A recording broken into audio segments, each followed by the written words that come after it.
Alrighty, guys, welcome back to the Daniel Federico Show. I'm Daniel Federico, joined by the Wizard of Wizards Take. He does a terrific job covering the Canadian Junior Football League, and he's here to talk about the OFC Football Conference that opens up this weekend. The Wizard, thank you for coming on. Hey, I appreciate it. Anytime I'm invited on a show, you guys know the Wizard's always going to show up. Hey, I absolutely love that. We were talking before coming on here. We were talking about, how I've seen him on Ballsy Uncut. Terrific show. You guys should check that out. He's a recurring guest on there. Hopefully a recurring guest on the Daniel Federico show. But we're here to talk about some OFC ball. I know he does first. If you guys don't know, go follow Wizards Takes on all the platforms on Instagram, too, because hey, if you want to keep up with junior ball, he's your guy right there. But let's get right into it. Sioux College Cougars entering their second season in the OFC and the Canadian Junior Football League. What do you think is going to be a successful season in their eyes? Well, I don't want to jump the gun here because they've been getting a lot of preseason hype.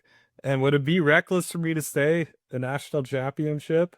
I don't know. I don't think so. I mean, I'm pretending to look at their roster. It's just notes in front of me. But I look at their roster and man, they're loaded at every position. I think they got four Australian dudes that are just, their head coach Paulo Rossetti. I did a feature on those guys. Those guys are ballers. Like, and then so there's four of them, and then you look at quarterback. I also did a feature on their quarterback room. He says they got four good quarterbacks that they think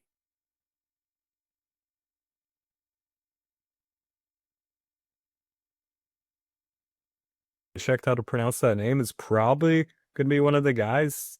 Rumors have it that he was got a couple walk-on offers to D1. What is it? D1 FBS? Power 4. I almost said Power 5, but it's Power 4 now. So yeah, Sue, I think Sue's gonna be the real deal. Now we are probably putting a little too much expectations on them for being a second year in the CJFL because the Kodiaks took years to get going, and some newer teams still haven't gotten fully going. But I have very high expectations for Sioux College this year. Hey, last year was a learning curve for Sioux College. They did end up making the playoffs last year, so that was a big stepping stone into their early success. And then now, entering their second season, and the Wizard says it's a national championship or not. Well, let's see what happens as their season kicks off this week against the Hamilton Hurricanes. I'll be on the call for that game. That's going to be awesome. But yeah, let's hope for a successful year two for the Cougars. Let's get into the powerhouse program, the St. Clair Saints, who's trying to get their fifth straight OFC title this season. What teams do you think can dethrone them of doing that? I'm going to guess Sioux College is one of those teams. Well, there's quite a few teams this year. I'm looking at the OFC, and this is probably going to age terribly because it's St. Clair. They're St. Clair. They're the powerhouse. But I look at three, well, at least two teams, maybe three could, give St. Clair a run for their money. Now, what is a run for St. Clair's money? Well, that's like keeping it within like 30 points. But I'm just in all seriousness, I think one Sioux College.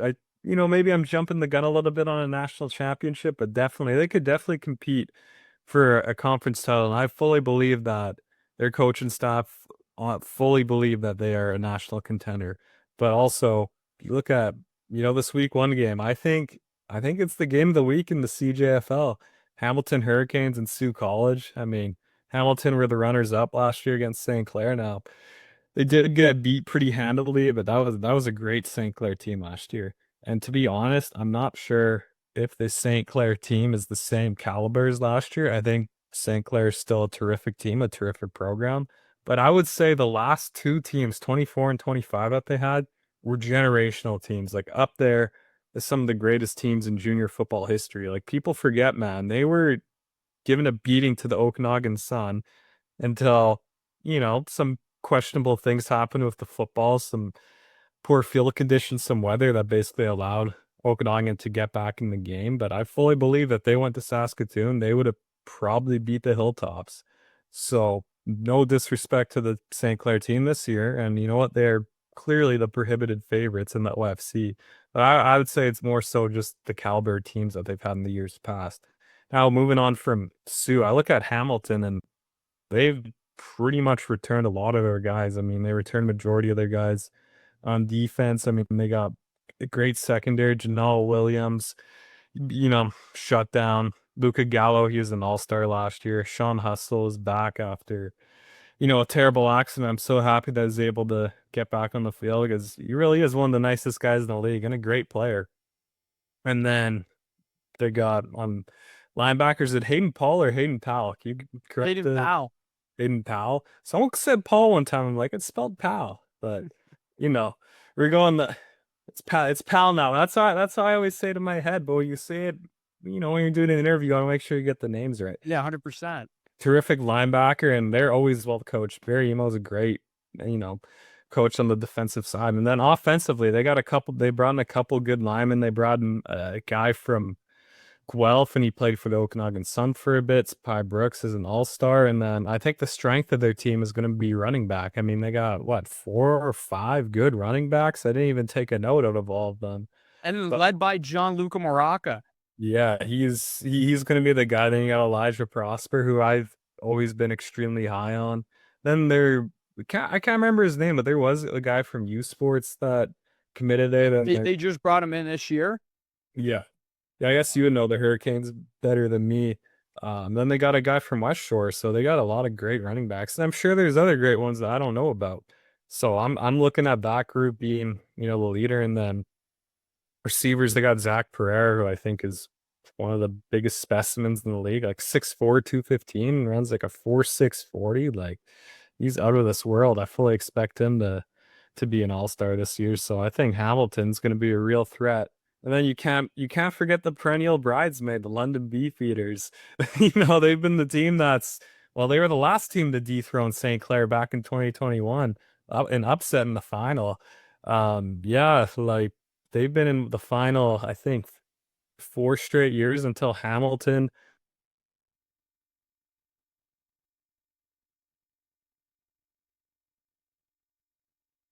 ending, but what happened, and London's always, a threat, constant threat in the OFC. They got DJ Fonte at quarterback. He was a true rookie last year and started. So he's got another year under his belt, and then they got his brother at running back too as well. And then they got Deshaun Jacobs, who came over from the BI Raiders, an American who played Division II football. I think he's going to be a great returner, a great running back. I wouldn't be surprised if they go back to the 2023 days when I think they set like an OFC record for rushing yards. Like they're really running like an Army and Navy offense. Like they barely passed the ball. Like it was awesome. And then they filled all 3 American spots, which is always a big advantage. And then they also got Noah Williams on the inside, a perennial All-Canadian, a perennial top 20 player in the OFC. So those are the 4 teams. I mean, I did mention 4 teams. So there's other 4 teams I expect to be in the playoffs, but I think it's more open this year in the OFC than it has been in years past. I think some of that is St. Clair coming down, but I also think that's the rest of the Ontario Football Conference elevating up to St. Clair's level. Yeah, it's for sure wide open, more than we've seen in years with St. Clair ever since they've entered the OFC conference, or they used to be what was the Windsor team called again? They're the Fratmen. Yeah, the Windsor Fratmen, but ever since they came in, got those recruits, people say it is easier to get recruits when you're connected to a college, and it looks like it's working for St. Clair so far. Hopefully, Sioux College can get that type of success. But yeah, it seems like it's wide open for the first time in years, the OFC conference title. But let's see what honestly happens. It's going to be an exciting week 1. But now, as we're going into the season, you say 4 teams that could dethrone St. Clair. Let's say this comes down to my Hamilton Hurricanes, as I'm going to call for them, and the St. Clair Saints. That's going to be a very big game on the schedule. How close do you think that game could be this year? Because St. Clair has had the Hurricanes number. Yeah, see, that's the thing. That's the thing about preseason, especially in junior football. You never really know what to expect. I mean, I look at the I'll even start with BC. Langley was like what 2-7-1 last year, and people that paid attention saw the recruits they brought in. They brought in Daryl Overstreet, like a Division II All-Star. You knew Langley was going to be good, but they beat Okanagan. No one was beating Okanagan for in BC for like 2 years. Some people, like myself, expected Langley to be good, but I don't think anyone expected them to beat Okanagan this early. So that's the thing about junior football, since there isn't the same media coverage, there isn't the same hype. You don't always know until the games are played. So you got to go with precedent and what we see in the previous year, which isn't always fair. Like it isn't a fair indication because they're two completely different teams. But it's hard to bet against St. Clair. I mean, that coaching staff, Morency and LaChance, they've been there for how many years? Like they've been coaching the St. Clair Saints since before I was born, I think. Like they've been there for a long time. Like the Chance has been the coach longer than any of those players have been alive. I think since '03. So, and he's easily one of the best coaches in the league. When I look at St. Clair, I was told that their receivers are absolutely loaded. They got Keanu Elliott, they got Ben Heath, they got other guys like they're gonna be. I think the skill positions might be better than last year, and then they got this running back from D3. I believe his name is Jacob Shaw. Uh, he used drawn comparisons to Christian McCaffrey. LeChance said he's one of the best running backs he's ever coached. So, and he's the type of guy that's not just a great runner, but a great receiver.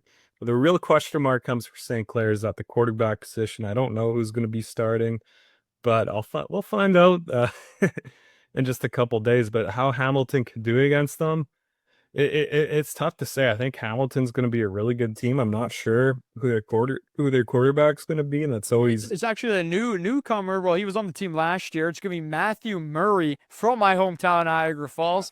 Yeah, Matt Murray. Murray, the old Penguins goaltender. Yeah. But yeah, he'll be playing. He'll be getting his first start this Saturday. He was kind of the second string quarterback last year to carry a Sam. See, that's where I'm thinking where the question mark's going to be for the Hurricanes. Like you were just saying, who's going to be at quarterback? He's going to be the quarterback. I think that's still a big question mark to see how he will perform with all these heavy hitters that he has on the offensive side. Yeah, I think I'm looking at St. Clair, and they got the same question mark. I'm not sure who their QB1's going to be, but it's probably going to be a guy internally that they've developed. So they really are kind of in the same situation. It really just comes down to who do I trust more, St. Clair or Hamilton? I got to go with St. Clair all day. I mean, they got Chris Rivero coming back, an all-Canadian. They got Tylen Davis, who I think is a shutdown corner that's extremely underrated.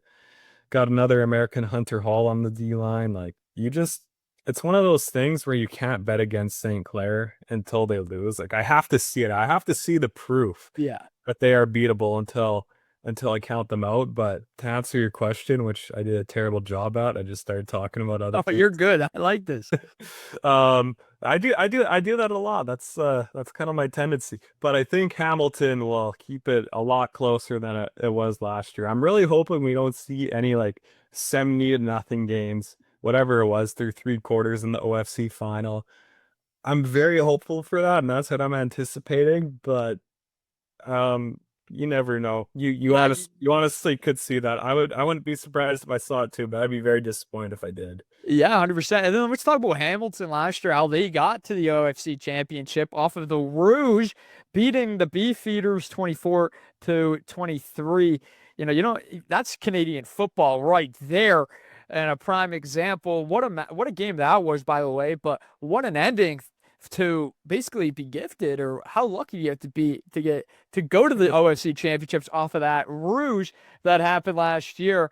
But yeah, I'm excited to see how it all unfolds this year, especially with St. Clair. St. Clair has always been the powerhouses. I've watched them play for a while. The Windsor Fratmen. I'm so glad that you popped up that name in my head after I asked you. That was terrific. I'm just thinking about all their games back in like 2018. We kind of seen them rebuild from that point right there, and then ever since they moved to be a college with the St. Clair Saints, they've been a powerhouse for the CJFL and for the OFC conference too. But I got to ask you this: who's your players to look out for this season in the OFC conference? But I also want to give you this too. I know I texted you this, but on top of my mind that you know the Prairie League pretty well too. Why not give them a floor too to highlight? So, what's your players in the OFC conference first to look out for? And then honestly, you can sprinkle on some names too from the Prairie League. Yeah, sure. So the thing with the Ontario conference is I know some of the teams very well, and I don't know some of the teams as well. So it will be a little bit of a discrepancy in the players I mentioned per team. But I'll start with Ottawa. You got Rashad Johnson, former All Canadian, who committed to down I is it D1 or D2? I can't remember down in the States, but he ended up decided he's gonna come back for another year. So he's the guy to look out for on Ottawa. And then Ben Herter, who I think was I can't remember if he got any awards, but he led the whole CJFL in tackles, I think as a 17 or 18-year-old. He's back for the Quincy Riptides now, not Oh, Skyhawks. Got brand new Volleyball. rebuild. Yep. Yeah, back-to-back years they get new jerseys and a new logo, so that's always fun, but there's behind the scenes stuff. So from those two teams which I don't know as well, I would say those are two players I'd look out for. And then going with London, I already mentioned a lot of their guys I'm looking at, like DJ Fonte, Nick Fonte, Deshaun Jacobs, then Noah Williams as well. And I can't remember, they got a couple Americans. I'd like to say one of them is Jason Leonard. I can't remember exactly. He was a receiver from D3. And then they got another American corner who I've talked to a little bit. He's got a lot of hype around him. So those are some guys I'd look out for on London. And then Hamilton. I guess I kind of already mentioned a lot of the guys I'm looking out for, but I'll mention again Zach Pereira. I think he's gonna have a fantastic year. Probably one of the most underrated receivers in the entire CJFL. I'd say he's one of the best, and he just doesn't get talked much about. Then moving on to Sioux, they got Jane Trudeau, man. He's when I first talked to Paul Orzietti after I think around just over a year ago, I was like, hey, who are some guys I should look out for on this brand new team? He's the first guy he mentioned, and lo and behold, he is an all-star, borderline all-Canadian. I think he should have been an all-Canadian returner. I think he had like 3 or 4 return touchdowns last year. Like He was he's stellar last season. yeah, And then he's now we're gonna see better. Sorry to cut you off there, but we're gonna see now better quarterback play, and I yeah. think that's what's gonna excite me the most for Trudeau. Yeah, and that's the thing about Sioux last year. I mean, they're a good team and made the playoffs and competed hard against powerhouses in the OFC historically, like London and Hamilton. And that was with like playing musical chairs at quarterback. Like, and you have a guy like Trudeau, and then you have a guy like Sam Mustafa, who I had in the top 10, who was an all Canadian last year. Like, and then you have two giant tackles, both from Australia, and William Bryan and John. I forget his name, but um, those guys are massive, massive dudes. And every Australian that's come out and played here has been terrific.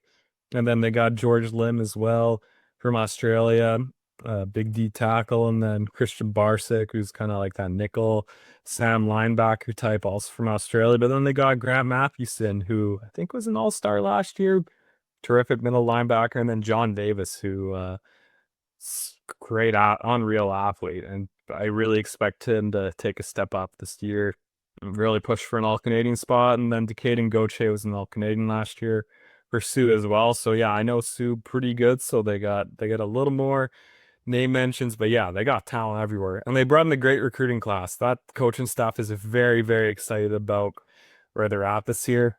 And then moving on to St. Clair, they got Ben Heath, who was my number one recruit. He played D1 down in the States, went home to Australia, came back. I mean, he's really your prototypical receiver, everything you want. He's 6'3", 205, fast, great hands, physical. He's really everything you want out of a receiver. And then Ryder Blasco on the offensive line. I think he lost about 50 or 60 pounds, and he was already a dominant force last year. Now he's got some lighter man skill, even though he's still at 300 pounds. So he's moving a lot better in the best shape of his life. I think he's arguably the best lineman in the entire league. And then Tylen Davis, defensive back, I think he's also one of the best in the whole OFC. Is going to be shut down. I don't think he's ever got an All-Star, All Canadian, but I think this is the year he's going to get it. This is the year. Sioux College and St. Clair. That's going to be a marquee matchup too when that schedule or when that matchup for that week comes up. That's going to be a marquee matchup. It's probably circled on numerous calendars. That's going to be a powerhouse. The two colleges going at it, both terrific recruiting classes. Sioux College is going to be a very exciting team. I'm super excited to see how they come out on Saturday because I'm thinking they're going to come out firing. The new quarterback. Can't wait for that game. Yeah, that game's gonna be awesome because Sam Mufasa too. I love seeing him run. I love saying his name too on the broadcast. It's just gonna be awesome. Brand new quarterback, and let's see if Jaden Trudeau can get going because he already got going. But I'm thinking he's going for 800 yards this year. Is that bad to say? Maybe not. I could see it. I could see it. It's gonna be a very exciting time. But one last question: the Wizards. I need the Wizards Canadian Bowl early prediction. Who's taking it? Yeah, I mean, you always got to look at in the Prairie Conference, and I didn't mention any Prairie players, but I will mention. Oh, if you want to go back and mention some Prairie players, I would love that too. Then we can come back Yeah, to I this. don't want to. I don't see a problem is like go on a tangent, and I'm like, all right, I need to let the host speak, the guy who's got to keep me in line. But some players I like Griffin Sander, who I had as the number one quarterback, already lit it up, 330 yards in his first game. Um, Peter Borscht for the Regina Thunder. Everyone knows him. Do I really need to say more? Jerome Penner for the Winnipeg Rifles. And then for the Edmonton Huskies, Cage Fool. I think great middle linebacker. Never really gotten the respect he deserves. I'm really hopeful he's going to get All-Star and All-Canadian this year. He had a great game, first game. And the Calgary Colts from our U Sports All-Canadian, Connor Jones at safety. Here, he made a great special teams play in week one, blocking a punt. And then for the Edmonton Wildcats, even though I'll be honest, had a very poor game. Jacob St. Hilaire had a couple drops. He's still an all-Canadian caliber receiver. He was second team all-Canadian last year. He's gonna get going, have another great season.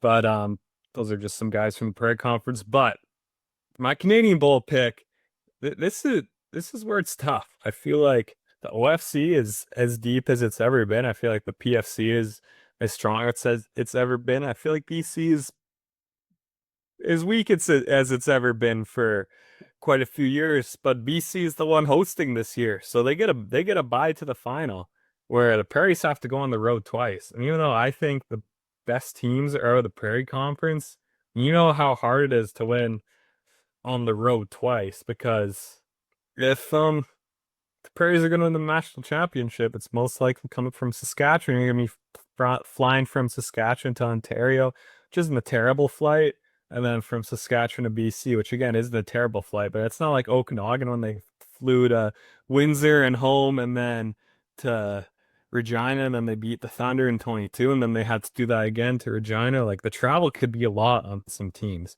But I think you got to surf the hilltops. Obviously, they're the defending champs. They looked pretty good in their first game, not as dominant as you would have expected. I don't think their team is as good as last year. I honestly feel like they're Americans and David Collins and Isaiah Valarutin and David Boyd really masked and covered some of the holes and kind of lacked, some of the gaps that they had on their team.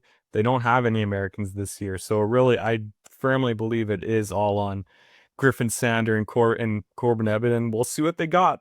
We'll see if they could, prove me right or prove me wrong. But anyone would say they lost two games last year. They lost to the Rifles. They're in a very close game against the Thunder. They just found a way to win. That's the Hilltops.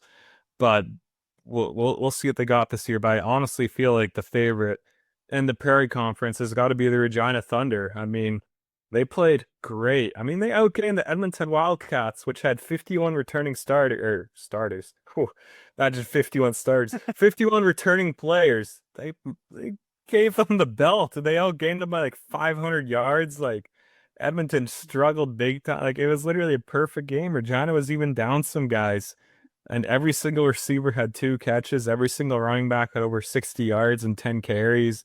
They rotated guys along the D line and then linebacking core. Like everyone got it. And there wasn't a guy that traveled that didn't play. And I think the X factor's got to be the kicker. Harry Case was 6 for 6 on field goals with a long of 44. I was flipping the field. I think he punted 2 times and they both went for over 45 yards. Kicked a couple rouges on kickoff. Like people don't realize what a weapon having that international kicker is coming from United Kicking. And I think St. Clair was the first team to do that with Jack Lewis, and then last year they had Joe Newton Grain bringing kickers internationally. That's a weapon that I think we're going to see the Thunder really take advantage of this year, and other teams are really going to follow suit. But you always got to start with the two Sask teams in the Prairie Conference. And then if you go to BC, you always got to start with Okanagan. Even though they're in second place to Langley, the favorite is still Okanagan. Until Okanagan, if they lose to Langley again, I'll give them their flowers. All right, Langley's the favorite. Okanagan was down so many guys. They had so many injuries, and Langley still squeaked away with a win. If Okanagan gets healthy, that's going to be an unreal game. And then, as we mentioned, for the OFC, St. Clair, they're going to be the favorites. So if you're asking me to predict right now, as it is on August 13th, this is probably going to look really bad, but I would say out of BC, it's going to be the Okanagan Sun winning the Cullen Cup. Out of the Prairies, I'd say it's going to be the Regina Thunder. And then out of Ontario, it'll be the St. Clair Saints, which I know people aren't excited. It's the same teams as always, but those are the three teams I think would I see right now through 1 week of Prairie play, 4 weeks of BC play, and preseason in Ontario. Those are who I would look at as being the winners for each conference, and then Regina would then go to St. Clair, which I would slightly favor Regina, but again, you don't know how these other teams look. I just look at a Prairie team. I can't remember the last time they've lost to an Ontario team. Like Prairie's just always travel well. Should set up a Regina Thunder and Okanagan Sun final, which we saw 4 years ago, and I would probably give a slight edge to the Okanagan Sun just because they'd be at home. They lost 2 years in a row. Like they're hungry for a win. I know this And isn't especially losing a dramatic fashion last year too, though. yes, 2 years in a row they've lost in. The year against St. Clair wasn't dramatic fashion, but they really let that game slip away. I would right now I favor the Okanagan Sun, even though they're second place in BC. I still have them as my favorites. The Wizard picks the Okanagan Sun to win the Canadian Bowl. They won't like that. They won't like that. They don't like when you pick them and rank them high, but I'm an honest guy. I call it how it is. I'm okay with that. I'm glad that you made that prediction because honestly, I think it's going to come true. It's going to be a terrific Canadian Junior Football League season. The OFC Conference kicks off this Saturday. That's the Wizard of Wizard Takes. I'm Daniel Federico, and thank you for coming on. I appreciate it. I appreciate any time. Hopefully, this is the first of many shows we do together. Hey, I'm totally down for that. Appreciate it.